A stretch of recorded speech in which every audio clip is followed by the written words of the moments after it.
नमस्कार दर्शकों, आज हम आपको ले चलेंगे महाभारत के युद्ध के 5वें दिन की ओर, जहां धर्म और अधर्म के बीच की लड़ाई और भी तीव्र हो गई है।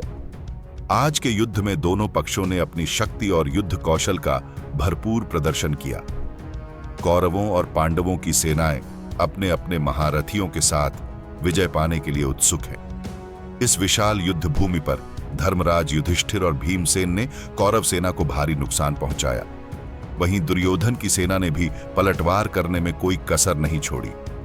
भीषण युद्ध, शंखनाद और धनुष की टंकार से पूरा वातावरण गूंज उठा है। तो चलिए बिना किसी विलंब के सीधे चलते हैं युद्ध के मैदान पर, जहां हर योद्धा अपने धर्म की रक्षा के लिए तत्पर है।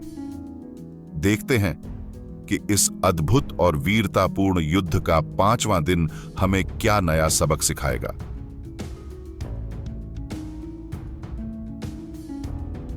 महाभारत युद्ध के 5वें दिन, जहां सूर्योदय के साथ ही दोनों सेनाएं युद्ध के लिए आमने सामने आ गईं।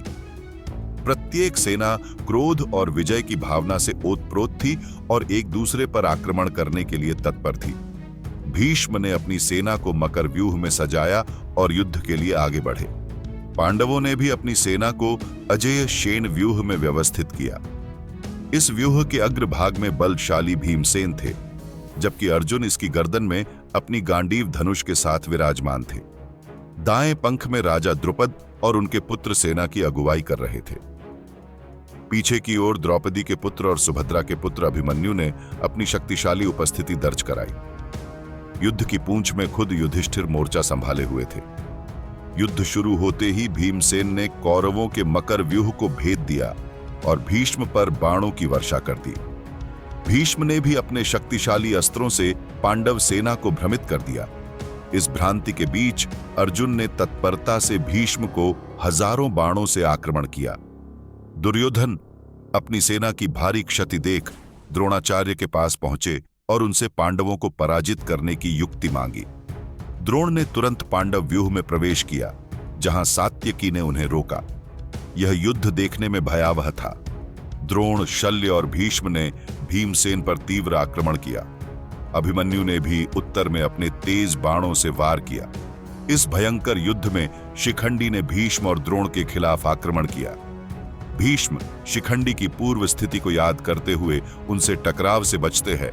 इस तरह दोनों सेनाएं विजय और ख्याति की इच्छा से युद्ध में उतरी, और जो युद्ध हुआ वह देवताओं और दानवों के बीच पौराणिक युद्धों की याद दिलाता था। भीष्म के प्रचंड नेतृत्व में कौरवों और पांडवों के बीच युद्ध अपने चरम पर पहुंच गया। जैसे ही उन्होंने धृतराष्ट्र के पुत्रों को भीमसेन के क्रोध से बचाने का लक्ष्य रखा, युद्ध का मैदान युद्ध के भयानक कोलाहल से गूंज उठा। हाथी की चीख, घोड़ों की हिनहिनाहट, शंख की ध्वनि और ढोल की थाप एक गगनभेदी शोर में विलीन हो गई। युद्ध भीषण था। सुनहरे आभूषणों से सजे योद्धाओं के कटे हुए सिर पत्थरों की तरह गिर रहे थे और जमीन अंगों और बख्तरबंद शवों से भरी हुई थी। हवा धूल से घनी थी, जिससे सूरज छिप रहा था और चमकते हथियार बिजली की तरह दिखाई दे रहे थे। दुर्योधन कलिंगों का नेतृत्व करते हुए और भीष्म के समर्थन से पांडवों की ओर बढ़े। जवाब में पांडव भीम के चारों ओर एकजुट हो गए और अर्जुन की भयानक उपस्थिति के समर्थन से समान क्रूरता के साथ जवाबी हमला किया। अर्जुन के ध्वज और उसके गांडीव धनुष की ध्वनि ने कौरवों में भय पैदा कर दिया, जो आसन्न विनाश का प्रतीक था। भीष्म के साथ युद्ध तीव्र हो गया, क्योंकि दोनों पक्षों ने अपना क्रोध प्रकट किया और विनाश के निशान छोड़े। व्यक्तिगत द्वंद्व वीरता के साथ सामने आए। जब प्रसिद्ध योद्धाओं ने एक दूसरे का सामना किया, उनकी झड़पों ने युद्ध के मैदान को रोशन कर दिया।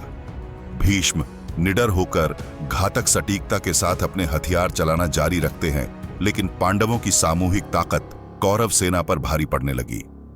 जैसे ही सूरज सिर पर चमकने लगा, युद्ध चरम पर पहुंच गया।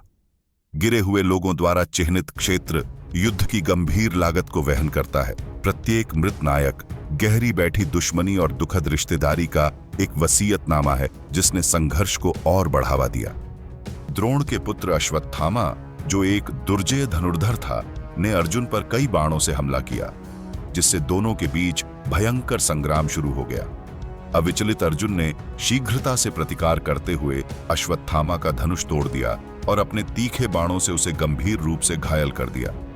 क्रोधित और अपमान सहन करने में असमर्थ अश्वत्थामा ने अर्जुन और उनके सारथी श्री कृष्ण दोनों को निशाना बनाते हुए तीरों की झड़ी लगा दी। अराजकता के बीच संक्षेप में सोचते हुए क्रोध से भरे हुए अर्जुन ने घातक बाणों की एक श्रृंखला चलाई जो अश्वत्थामा के कवच को छेदते हुए उसे काफी हानि पहुंचाई।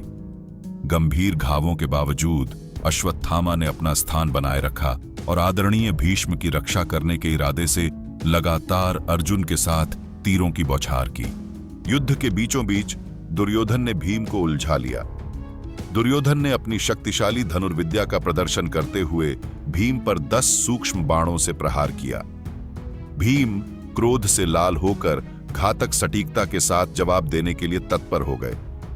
उनके तीर दुर्योधन की छाती में गहराई तक घुस गए, जिससे वह गंभीर रूप से घायल हो गए। दोनों योद्धाओं के बीच यह भयंकर द्वंद्व उनके गहरे प्रतिशोध और आपसी रंजिश की याद दिलाता था। उधर युद्ध के मैदान के दूसरे भाग में अर्जुन के पुत्र अभिमन्यु ने अपनी अद्वितीय युद्ध कौशल का प्रदर्शन किया। अपनी कुशल धनुर्विद्या और युद्ध नीतियों के साथ उन्होंने कौरव सेना को परास्त कर दिया। अभिमन्यु के बाणों ने चित्रसेन और पुरुमित्र जैसे पराक्रमी योद्धाओं को निर्णायक रूप से पराजित किया। वह एक दिव्य योद्धा की सहजता और क्रूरता के साथ दुश्मन की रेखाओं के माध्यम से आगे बढ़ रहे थे। उनके आक्रमण ने दुश्मनों के बीच भय और आतंक का वातावरण उत्पन्न कर दिया। कौरव सेना में खलबली मच गई थी और वे अभिमन्यु की वीरता और कौशल से भयभीत हो गए थे। इसी समय दुर्योधन के पुत्र लक्ष्मण ने अभिमन्यु का सामना किया। यह एक नाटकीय द्वंद्व था जिसमें दोनों योद्धा अपनी पूरी ताकत और कौशल के साथ लड़ रहे थे। अभिमन्यु ने लक्ष्मण के रथ को नष्ट कर दिया, जिससे लक्ष्मण असहाय हो गए। जैसे ही लक्ष्मण नीचे गिरे, कृपाचार्य ने तुरंत हस्तक्षेप किया। कृपाचार्य ने लक्ष्मण को अपने संरक्षण में लिया और उन्हें युद्ध के मैदान से बाहर ले गए, जिससे उनकी जान बच गई। युद्ध के मैदान पर हर योद्धा अपनी पूरी क्षमता और साहस के साथ लड़ रहा था। भीम और दुर्योधन का द्वंद्व और अभिमन्यु का अद्वितीय युद्ध कौशल युद्ध के मैदान पर एक अमिट छाप छोड़ रहे थे। चारों ओर धूल और धुएं का गुब्बार था। घायल योद्धाओं की चीखें और टकराती तलवारों की आवाजें गूंज रही थीं। यह महाभारत का युद्ध था, जहां हर योद्धा अपने सम्मान और आदर्शों के लिए संघर्ष कर रहा था। भयंकर युद्ध की गर्मी में अजेय सात्यकी ने अपने असाधारण कौशल के साथ धनुष चलाते हुए तीरों की एक धारा छोड़ी जो विषैले सांपों के समान थी। उनके तीर तूफानी बारिश के समान तीव्र प्रहार करते हुए दुश्मनों को नष्ट कर रहे थे। सात्यकी के विनाशकारी प्रभाव को देखकर राजा दुर्योधन ने उनका मुकाबला करने के लिए 10,000 रथ भेजे। हालांकि सात्यकी ने अपनी दिव्य हथियारों की शक्ति से इन योद्धाओं को आसानी से नष्ट कर दिया और फिर युद्ध के मैदान में भूरिश्रवा का सामना किया। अपने साथियों के पतन से क्रोधित बाहलिका के राजकुमार भूरिश्रवा ने तीरों की बौछार से जवाबी हमला किया। उसका धनुष इंद्र की ताकत की प्रतिध्वनि कर रहा था और उनके हमले की तीव्रता ने सात्यकी के समर्थकों को पीछे हटने के लिए मजबूर कर दिया। अब सात्यकी को अकेले ही दुश्मन का सामना करना पड़ा। इस महत्वपूर्ण क्षण में सात्यकी के पुत्र उत्कृष्ट कवच पहने हुए और विभिन्न हथियारों से लैस होकर भूरिश्रवा को चुनौती देने के लिए आगे आए। उन्होंने भूरिश्रवा को उन सभी से एक साथ या व्यक्तिगत रूप से लड़ने के लिए ताना मारा, जिस पर भूरिश्रवा ने साहसपूर्वक घोषणा की कि वह उन सभी को हरा देगा। दोपहर में युद्ध की तीव्रता और बढ़ गई। भूरिश्रवा 10 नायकों की संयुक्त सेना के सामने अकेले खड़े थे। उनकी संख्या के बावजूद उन्होंने कुशलतापूर्वक उनके हमलों का मुकाबला किया और अंततः सटीक निशानों से उनका सिर काट दिया। अपने पुत्रों के पतन को देखकर सात्यकी क्रोध से दहाड़ उठे और सीधे भूरिश्रवा से भिड़ गए। उनका टकराव जबरदस्त था, जिसके कारण दोनों योद्धा अपने रथ से गिर गए और उनके रथ नष्ट हो गए। इसके बाद एक क्रूर हाथापाई हुई। इस हाथापाई के दौरान दोनों योद्धा अपनी पूरी ताकत से एक दूसरे पर प्रहार कर रहे थे। उनके प्रहार इतने शक्तिशाली थे कि आसपास के योद्धा भी विस्मित रह गए। अंततः सात्यकी ने अपने शत्रु को परास्त कर दिया, लेकिन इस जीत की कीमत उन्हें अपने पुत्रों की मृत्यु से चुकानी पड़ी। पांचवें दिन के महाभारत युद्ध का समापन बहुत ही रोमांचकारी और नाटकीय था। इस दिन की घटनाएं युद्ध के भविष्य पर गहरा प्रभाव डालने वाली थी और दोनों पक्षों ने अपनी अपनी ताकत और कौशल का पूरा प्रदर्शन किया। युद्ध के पांचवें दिन के अंत में मैदान रणभूमि के भीषण दृश्यों से भरा हुआ था। धूल और धुएं से आसमान ढक गया था और चारों ओर मृत योद्धाओं और घोड़ों के शरीर बिखरे पड़े थे। युद्ध की गंभीरता इस बात से भी पता चलती है कि कौरव और पांडव दोनों ही पक्षों ने अपने कई महान योद्धाओं को खो दिया था। इस दिन द्रोणाचार्य ने कौरव सेना की ओर से सेनापति के रूप में कुशलतापूर्वक नेतृत्व किया। उनकी रणनीतियां बहुत ही कारगर साबित हुईं। इसके विपरीत पांडवों की ओर से अर्जुन और भीमसेन ने अपनी वीरता दिखाते हुए कौरवों के कई महारथियों को युद्ध में हराया। युद्ध के इस दिन कौरवों ने बड़ी संख्या में रथ, हाथी और घुड़सवार सैनिकों का प्रयोग किया, जिससे पांडव सेना को बड़ी मुश्किलें हुई। पांडव सेना ने भी अपने विशेष युद्ध विन्यासों के द्वारा इसका मुकाबला किया।